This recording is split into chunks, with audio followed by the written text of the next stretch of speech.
This is a really quick lesson to discuss another use of the dative of possession. Now, as you can tell from the name of it, we're going to talk about having something, possessing something. And some people call this the dative of possessor. And this is very useful because the person who possesses something is going to be in the dative. Okay? So it's not the thing possessed, but the one possessing.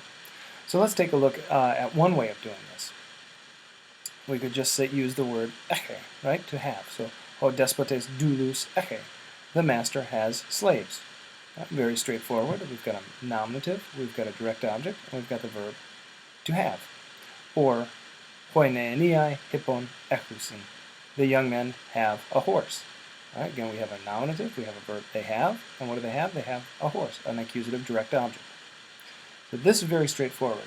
But what we can do is we can flip this pattern around and make the thing possessed the subject.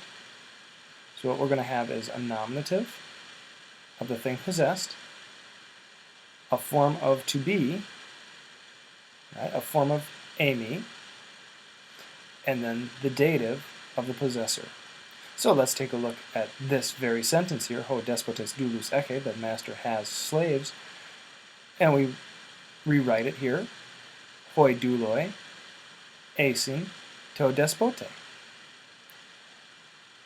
These say the same thing. These are identical in meaning. Literally, the slaves are to the master, but the master is the possessor, the thing possessed is in the nominative, or here the people possessed, and you have a form of to be, asi, plural because douloi is plural. So literally, the slaves are to the master, or figuratively, the master has slaves. And we can do the same thing with our horses and young men. The horse becomes the subject. We have our esti because it's singular, and that should be neaniais. Literally, the horse is to the young men, or figuratively, and what it really means is the young men have a horse. So the thing possessed is in the nominative, a form of to be, and the dative of the possessor.